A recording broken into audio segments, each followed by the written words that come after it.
এই নিଅ ତମ ଭଉଣୀ ଫୋନ କରିଛନ୍ତି। ଆଉ ତମ ଭଉଣୀ ସାଙ୍ଗେ କଥା ହବ, ଯାହା କଥା ହବ ଲାଉଡ ସ୍ପିକର ଦେଇ କଥା ହବ। ଆଉ ମୁଁ ଏଠି ଅଛି ବୋଲି ତମେ କହିବନି। ଯାହା ହବ ଭଲଇ କଥା ହବ। ହଁ ଭଉଣୀ, କଣ କହୁଥିଲୁ କହ।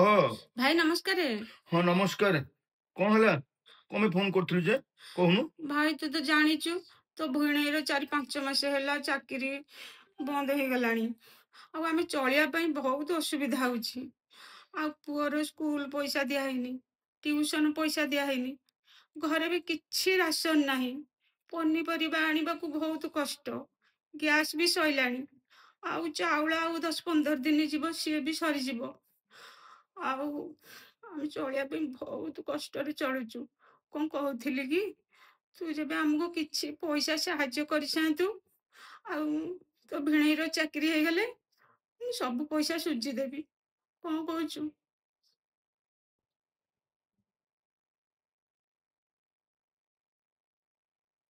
ଭଉଣୀ, ତୁ ତ ଜାଣିଛୁ ପୁଅର ଏନୁକା କଲେଜ ଫିସ୍ ଦିଆହେଲା, ତାର ହଷ୍ଟେଲ ଚାର୍ଜ ପୁଣି ଦିଆହେଲା, ପୁଣି ଏବେ ଦଶହରା ଯାଇଛି, ସମସ୍ତେ ବି ଘର ପାଇଁ ପ୍ୟାଣ୍ଟ ସାର୍ଟ ଲୁଗାପଟା କିଣାକିଣିରେ ସବୁ ପଇସା ଶେଷ ହେଇଯାଇଛି।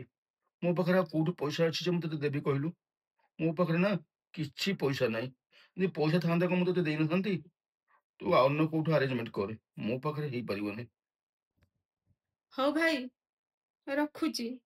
ହଉ, ରଖେ।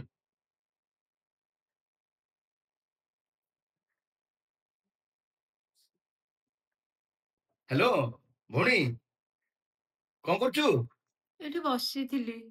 ବସିଥିଲୁ? ଆରେ ଦେଖିଲୁ ତୁ ଫୋନ ପେ ଟା ଟିକେ ଚେକ୍ କଲୁ। କଣ ଭାଇ? ତୁ ଚେକ୍ କରୁନୁ, ଚେକ୍ କରେ। ଆରେ ତୁ ଯୋଉ ପଇସା ମାଗିଥିଲୁ, ମୁଁ ନା ପଇସା ଟା ପଠେଇ ଦେଇଛି ତୋ ଫୋନ ପେ। ଦେଖେ। ତୁ ଏରା କହୁଥିଲୁ ପଇସା ତୋ ପାଖେ କିଛି ନାହିଁ ବୋଲି। ଆରେ ଭଉଣୀ, ସେତେବେଳେ ନା ଆରେ ତୋ ଭାଉଜ ନା ମୋ ପାଖରେ ଛିଡା ହେଇଥିଲା, ଆଉ ସେ ମନା କଲା, ମୁଁ କେମିତି ହଁ କରିଦେଲି କହିଲୁ। ଯାହାହେଲେ ବି ସେ ପର ଝିଅ, ସେମାନେ କଣ ଭାଇ ଭଉଣୀ ସମ୍ପର୍କ ବୁଝିପାରିବେ? ସେଥିପାଇଁ ଡାଇରେକ୍ଟ ସେ ମନା କରିଦେଲା। ଆଉ ମୁଁ ଯଦି ହଁ କରିଥାନ୍ତି ତାହେଲେ ଆମ ଘରେ ଗଣ୍ଡଗୋଳ ହେଇଯାଇଥାନ୍ତା। ତେଣୁ ମୁଁ ସେଇଥିପାଇଁ ସେ ଗଲା ପରେ ମୁଁ ତତେ ନା ଲୁଚିକି ତୋ ଫୋନ ପେ ରେ ତ ପଇସା ପଠେଇ ଦେଇଛି। ଆରେ କିଏ କୋଉ ଭାଇ ତା ଭଉଣୀର କେବେ ଦୁଃଖ ସମ୍ଭାଳି ପାରିବ? ତୁ ଅସୁବିଧାରେ ପଡିଛୁ, ମୁଁ କେବେ ସେ ଦୁଃଖରେ ଦେଖିପାରିବି? ଆରେ ଭାଇ ଭଉଣୀର ସମ୍ପର୍କ ନା ଦୁନିଆରେ ସବୁଠୁ ପବିତ୍ର ସମ୍ପର୍କ। ତା ଭଳିଆ ସମ୍ପର୍କ ଆଉ ଦୁନିଆରେ କୋଉଠି ଅଛି କହିଲୁ?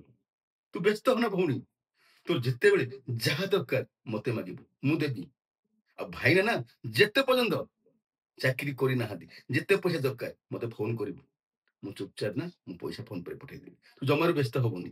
ଆରେ ସବୁବେଳେ ନା ଭାଇଟା ଭଉଣୀର ଦୁଃଖ ସମୟରେ ସବୁବେଳେ ଛିଡା ହେଇଥାଏ। ଯୁଗେ ଯୁଗେ ସବୁବେଳେ ଭାଇ ହଉଛି ଭଉଣୀର, ଭଉଣୀ ହଉଛି ଭାଇର। କାରଣ ଦୁନିଆରେ ଭାଇ ଭଉଣୀର ସମ୍ପର୍କ ହଉଛି ପବିତ୍ର ସମ୍ପର୍କ। ମୋ ଭଉଣୀଟା ଅସୁବିଧାରେ ପଡିବ, ମୁଁ କେମିତି ସମ୍ଭାଳିବି କହିଲୁ?